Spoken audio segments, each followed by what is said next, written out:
याकूब 2 का 14 और कोई निकाले 26।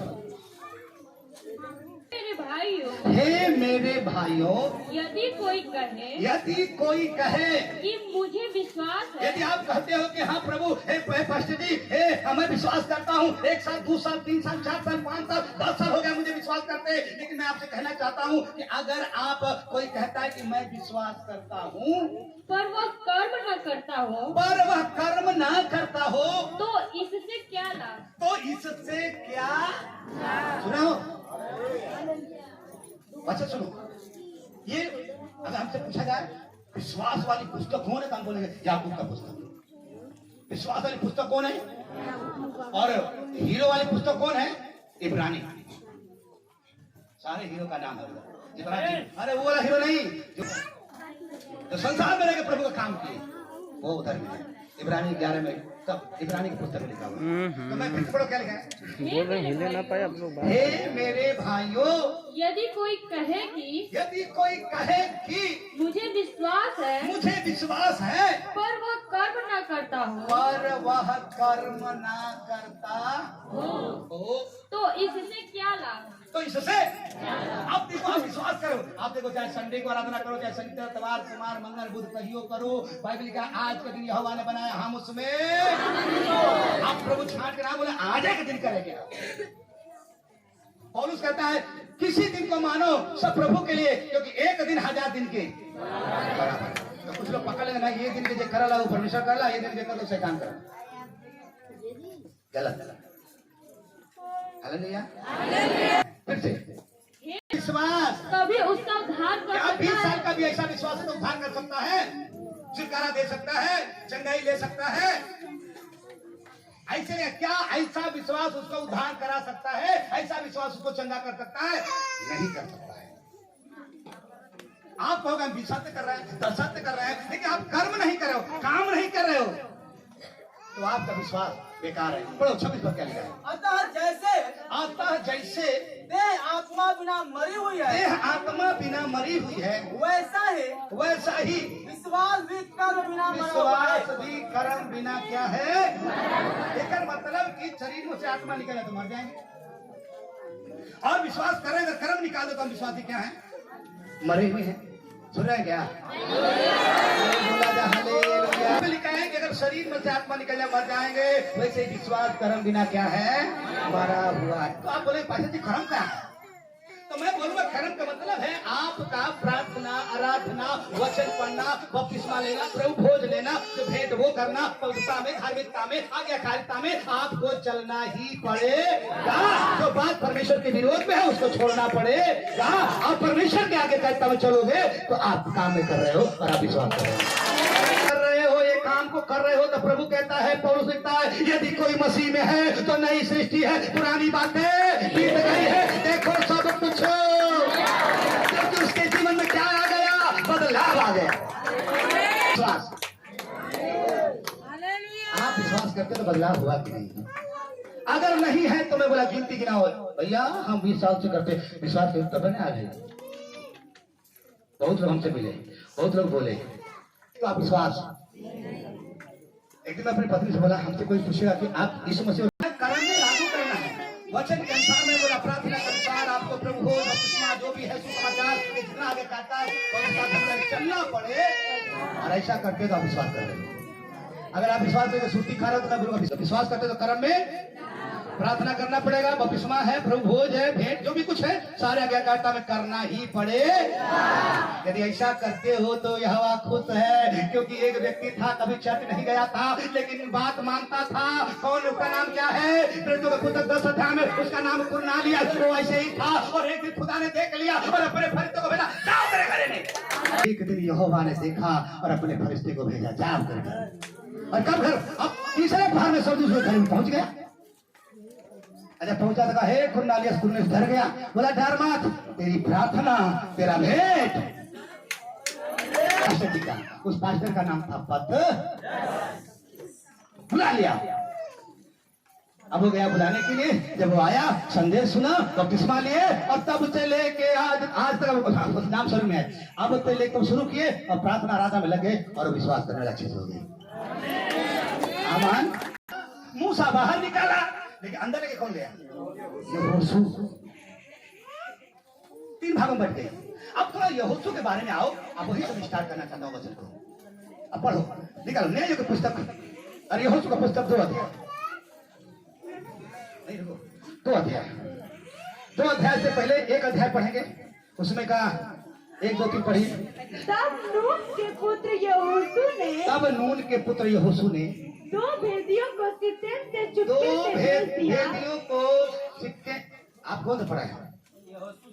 यहोवा के दास मूसा के मृत्यु के बाद यहोवा ने उसके सेवक यहोशू से जो नून का पुत्र था कहा मेरा दास मूसा मर गया है, इसलिए अब तू उठ, कमर बांध, और इस सारी प्रजा समेत यरदन पार होके उस देश को जा। ये यरीहो पार करेंगे भैया। और आपको पता है कितना लोगों को यरीहो क्या है मालूम आपको? यरीहो बड़ी दीवार से घेरी हुई था। यरीहो क्या था? बड़े दीवार से घेरा हुआ था। लेकिन मैं कहना चाहता हूँ, हो सकता है आपका दीवार हो, आपका यरीहो हो, और आपको अगर वहां जाना है तो यरीहो को पार करके जाना है।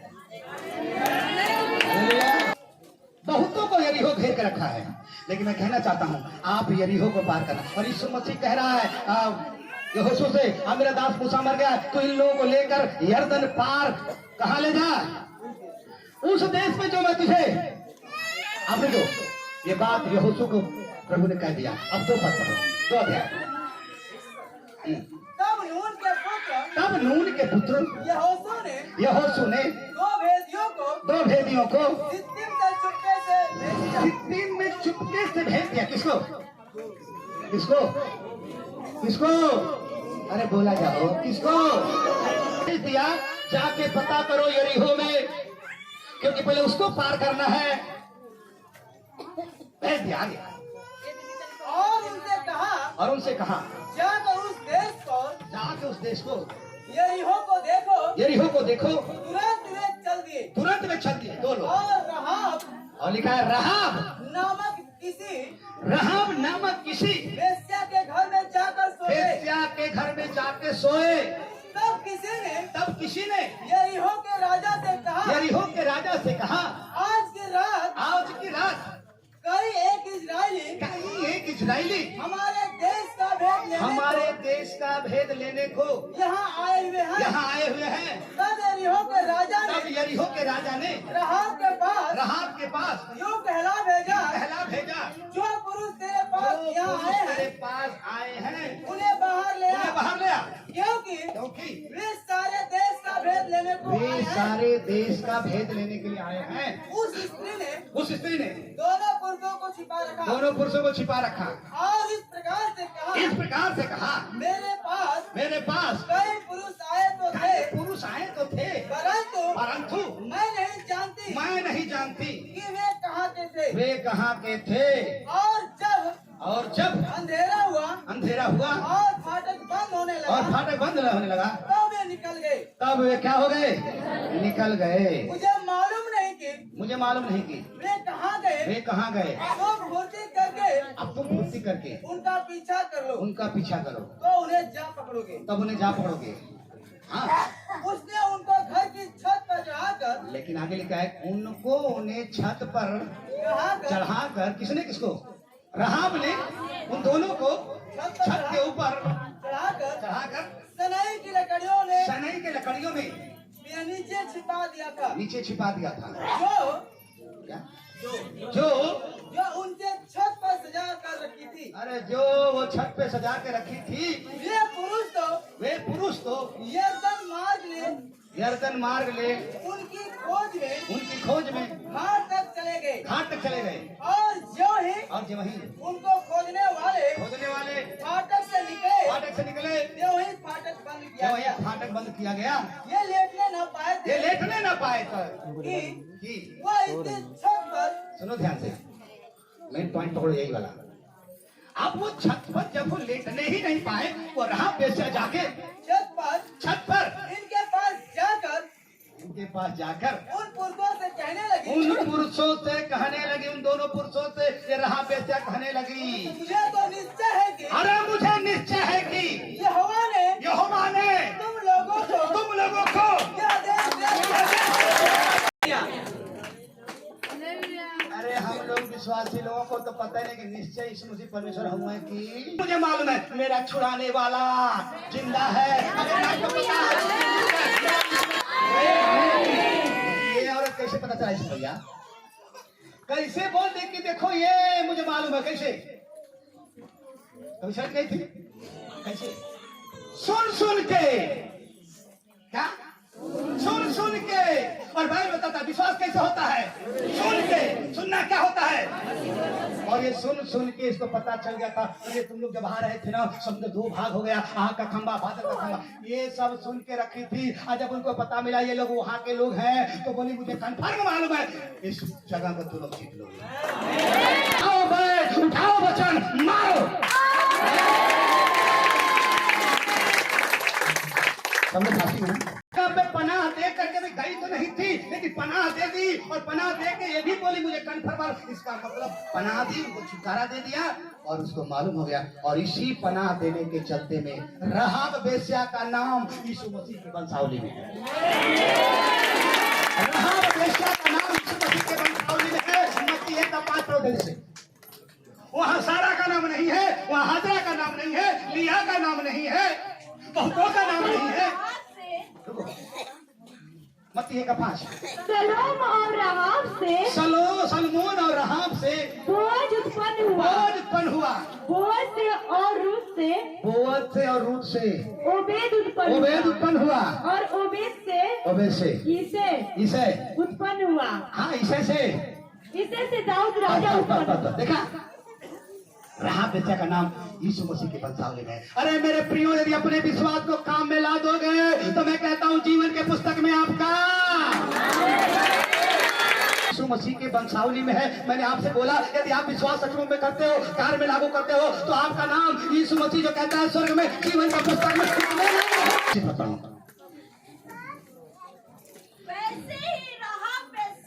वैसे ही राहाब वेश्या भी जब उसने दूतों को अपने घर में उतारा और उसे मार्ग से विदा किया, क्या कर्मों से धार्मिक ना ठहरे। देखो तो राहाब वेश्या ने पढ़ा दिया। बोलो हालेलुया। तो मैं क्या सिखा रहा हूँ, यदि आप विश्वास करते हो कई साल से, उससे मतलब फर्क नहीं है, लेकिन अपने विश्वास को कार्य में लागू कर दिए। कार्य में आपका कार्य है कि मैं विश्वास करता हूँ ईश्वर परमेश्वर है। आपने परमेश्वर के आगे कैरेक्टर में आ गया। महानादेश क्या है किसको पता है? महानादेश बताओ जल्दी। सब जाति में सुसमाचार सुनाओ उन्हें पिता पुत्र पवित्र आत्मा के नाम से। ये पहला सीढ़ी है।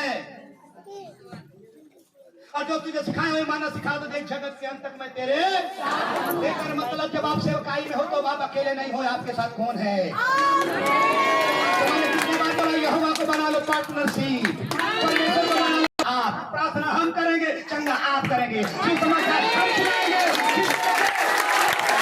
वैसे ही राहाब वेश्या भी जब उसने दूतों को अपने घर में उतारा और दूसरे मार्ग से विदा किया, तो क्या कर्मों से धर्मी ना ठहरी। मतलब उसे पनाह दिया, उसने विदा किया, इसके वजह से वेश्या का नाम भी यीशु मसीह के वंशावली में आ गया।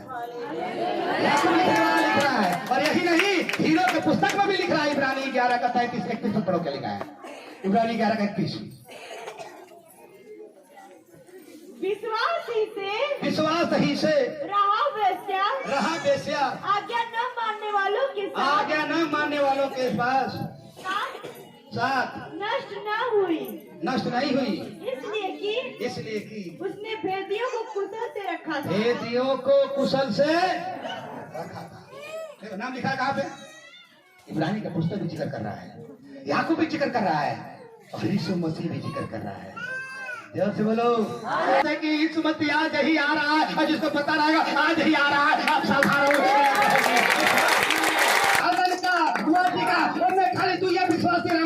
लेकिन वहां का पास्टर यीशु मसीह था। और यीशु मसीह रोज करता था, रोज डिबेट करता था। अरे वहां के लोग भी जो यीशु मसीह का काल में सीख रहा था, यीशु मसीह सिखाया था तो फेल हो गई ना कि हम वहां का का हुई। रोज जाता था, लिखल बाइबल में हर दिन जाता था, कवन फेल हो गई ना। यहाँ जो महीना पर एक बार आई तो का हुई, क्या हुई? नहीं पास। हमको दे दीजिए, हमको हम केस मार्क लगा देंगे। उसका नाम वंशावली में, उसका नाम इब्रानी के पुस्तक में, उसका नाम याकूब के पुस्तक में भी लिखा हुआ है। तो वो लोग भी पाप कि वो आ रहा है, और आपको भी याद रखना यीशु मसीह आ रहा है। कब आ जाएगा ये नहीं बताया है, आप तैयार रखना है आपको। अब तैयार है जाए बताना, आराधना प्रार्थना स्तुति महिमा सुसमाचार सुना के पवित्रता में धर्मिकता में आपको चलना ही पड़ेगा। हालेलुया। चलोगे तो फिर कोई गलती नहीं होगा, और फिर कोई गलती नहीं होगा तो खुदा वास करेगा तो फिर सारे रास्ते साफ। हालेलुया। तैयार है पवित्रता में आना पड़ेगा, तो तुम्हें बताना पड़ेगा। दूसरा पत्रस 1 अध्याय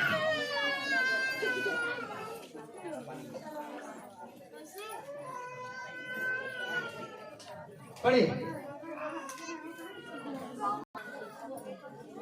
हालेलुया। शमौन पतरस की ओर से। किसके ओर से? ये कौन लिख रहा है? पतरस। और बोल कौन रहा है? पतरस क्या कर रहा है? फिर पढ़िए।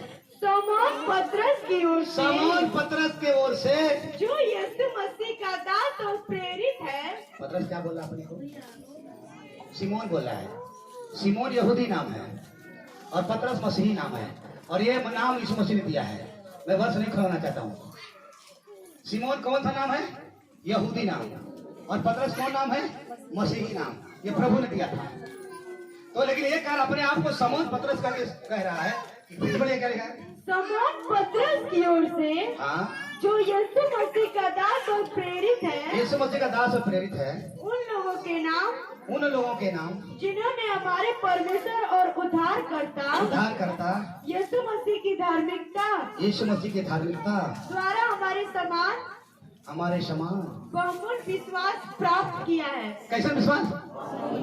हाँ, पतरस ये कह रहा है, अरे हाँ, अपनी कलीसिया को बता रहा है हमारे समान उन्होंने बहुमूल्य विश्वास पाया। क्योंकि विश्वास क्या है? परमेश्वर का वरदान है। विश्वास क्या है? परमेश्वर का वरदान है। और बहुमूल्य विश्वास, आपने विश्वास करके धार्मिकता में पवित्रता में है। और ये बात पतरस लिख रहा है उस विश्वासियों को, अपनी कलीसिया, उन कलीसिया को। तुम लोग देखो बहुमूल्य विश्वास किए हो, क्योंकि जो विश्वास करता है अपने ताकत से नहीं, अपने ज्ञान से नहीं, बहुत वचन पढ़ लिया उसके नहीं, क्योंकि लिखा है प्रभु यीशु मसीह कहता है यूहन्ना 6:44 में, पढ़िए जल्दी, यूहन्ना 6:44 में आपका बहुमूल्य विश्वास है। और जब बहुमूल्य विश्वास तो प्रभु क्या करे? यूहन्ना 6:44,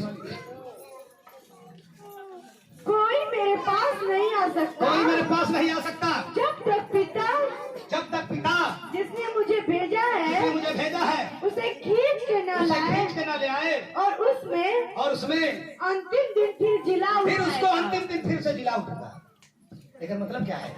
आपको ज्ञान से नहीं, आपके अपनी बुद्धि से नहीं, आप कितना ट्रेनिंग कर लिया, कितना ज्ञान हो गया, कितना डिग्री प्राप्त कर लिया है, उससे मतलब नहीं है। मतलब यह है जब तक प्रभु ना खींचे। इसका मतलब विश्वास बहुमूल्य है। अगर आपका विश्वास काम में लागू हो गया तो प्रभु आपको खींच के ले आएगा। बोलो हालेलुया। जब तक प्रभु ना खींचे, और जिसको प्रभु खींचेगा वो कहाँ आएगा? अगर आप डोरी में हैं, पतंग अगर कहाँ है? हाथ में है तो अच्छी है, नहीं तो जाना ना कुछ काटे वाला भी खड़ा रहा ना, वो अपन मंझा लगा के संझा कर चाहता हूँ कटेगी। तो और क्या होता है? दो चार लोग देखत हुआ जल्दी दौड़ेंगे और खीना जबड़ी लगे, पतंग कहाँ हो गई? मचा गई। वही तरह अगर प्रभु यीशु मसीह के धागे में नहीं जुड़ेंगे तो शैतान खड़ा है, वो पकड़ेगा और पकड़ के नोच नाच के हाथ वाले डोरी के मजबूत करिए आप। केवल तो लगा डाउट में ना बैठा रही। तो लोग सोचो अपने कार्य को लागू करना है, पवित्रता में बन के रहना है। इसीलिए जब आप लागू करेंगे ना, बहुत सारे वचन लिखे भी मैं चाहता हूँ जल्दी से उसको छोड़ करके विश्वास सिद्धों का 8-9 घर पे जाके पढ़िएगा, घर पे जाके पढ़िएगा। और पढ़िए पहला यूहन्ना 3 पढ़िए।